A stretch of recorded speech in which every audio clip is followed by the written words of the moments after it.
পরিবারের পক্ষ থেকে বেদিন ছেলেকে বিয়ে করার চাপ দিচ্ছে। এখন আমি কি পালিয়ে দিনদার ছেলেকে বিয়ে করতে পারবো? আল্লাহ, পালাপালিতে আমি রাজি না।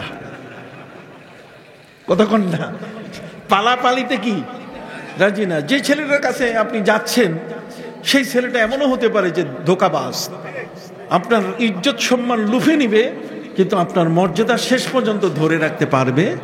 এই জন্য মুরব্বী আছে, তাদের নিয়ে বন্ধন। মুরব্বীরা হলো সমাজের বন্ধন। মুরব্বী যারা, আমাদের সমাজের বয়স্ক যারা, তারা হলো সমাজের কি বন্ধন। সেই বন্ধনটা যদি ছিঁড়ে আপনি টুটে যায়, পালিয়ে যান, তখন আপনি হয়ে গেলেন মুক্ত বিহঙ্গের মতো। যে কেউ আপনাকে খেয়ে ফেলতে পারে, যে কেউ আপনাকে লুফে নিতে পারে, আপনার ইজ্জত সম্মান সবগুলো ধ্বংস করে দিতে পারে। আমানতের টাকা কাউকে ঋণ দেয়া যাবে কিনা? না, না, যাবে না। যেমন মসজিদের টাকা আমানত, এটা কাউকে ঋণ দেওয়া যাবে না। বাংলাদেশের প্রেক্ষাপটে মোহরানা কেমন হওয়া উচিত? বাংলাদেশের প্রেক্ষাপট না, ইসলামের প্রেক্ষাপট। শব্দটি এমন হবে না। আপনার বিরক্ত হচ্ছেন নাকি? শব্দটি এমন হবে না। শব্দটি হচ্ছে ইসলামের প্রেক্ষাপটে মোহরানা কেমন হওয়া দরকার। মোহরানা দেওয়া ফরজ। নবী করিম সাল্লাল্লাহু আলাইহি ওয়াসাল্লাম বলছেন যে আফজালুন নিকাহে আইসারুহু মাউনাতান। তিনি বলছেন পৃথিবীর মধ্যে সবচেয়ে উত্তম বিবাহ যেটার মোহরানা কম হবে। মোহরানা কি হবে? কম হবে। অতএব সেই যত কমে, তবে এটা কোনো অবস্থাতেই যেন 10 দিরহামের কম না হয়। 10 দিরহাম, 1 দিরহাম হচ্ছে প্রায় কত? 350 টাকা। তাহলে সেই হিসাবে আপনারা মোহরানা ধার্য করতে পারবেন, যাতে পরিশোধ করতে পারেন। তবে মোহরানা নারীর অধিকার। যদি কোনো ব্যক্তি তার স্ত্রীর মোহরানা না দিয়ে মারা যায়, তাহলে তার হজও হবে না, ইবাদত বন্দেগীও হবে না, এবং কিয়ামতের ময়দানে জেনাকারীর কাতারে তাকে দাঁড় করানো হবে। নাউজুবিল্লাহ। শ্বশুর বাড়ি নির্যাতিতা হলে গৃহবধূ কি করবে?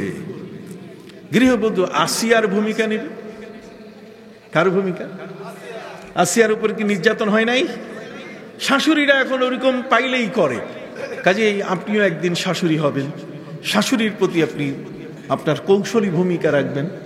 শাশুড়ির আরো খেদমত বাড়াই দেন, যাতে শাশুড়ি নির্যাতন করার সুযোগ না পায়। নিশ্চয়ই কিছু দোষ আছে, আপনারও কিছু আছে, ওটা আপনি লেখেন নাই। কথা বলেন না। আপনার নিজেরও কিছু দোষ আছে, এটা আপনি কি লেখেন নাই। ওইটা লেখলে তাহলে আমরা দুইটা মিলাইয়া একটা ভারসাম্য কথা বলতে পারতাম। খালি শাশুড়িকে দোষলেন।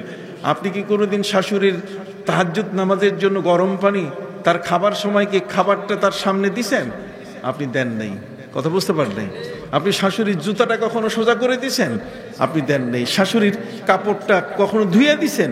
আপনি কি দেন নেই। কথা কন। তার শাশুড়ি বলছে যে এই ছেলেরে পড়াইলাম, MA পাস করাইলাম, ওর জন্য আমি ওই যে মেহমান আসছে, মুরগার রোস্টটা খাইলাম না, ঘোলা পানি কোনো মতেই মুখে দিয়েছি, যেহেতু আমার ছেলেটা ইউনিভার্সিটিতে আছে। সেই সন্তানের মা, তাকে আপনি কষ্ট দিলে সে তো আপনার উপরে অসন্তুষ্ট থাকবে। তবে কোনো শাশুড়ির উচিত হবে না যে তার বৌমার উপরে নির্যাতন করা, বরং তাকে বুঝাবে। কি বুঝাবে? জোরে মানে কি? নির্যাতন শব্দটা যেন প্রমাণিত না হয়। বিয়ের উদ্দেশ্যে প্রেমের সম্পর্ক করলে কি গুনাহ হবে? হ্যাঁ, গুনাহ হবে।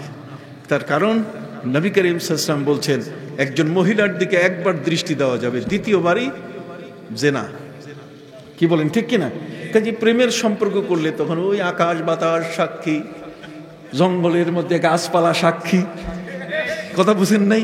আকাশ বাতাস গাছপালারে সাক্ষী রেখে বিয়ে করলে সে বিয়ে জায়েজ হবে।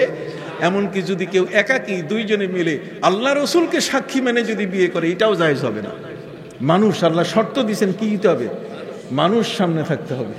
কারণ মানুষ সামনে না থাকলে এই বিবাহের বৈধতা পাবে না।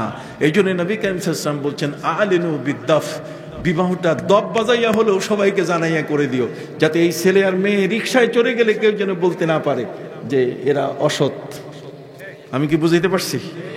কতগুলো বই লিখেছি, দাম একটু বেশি, কারো সুযোগ হলে আমার খাদেমের কাছ থেকে নেবেন।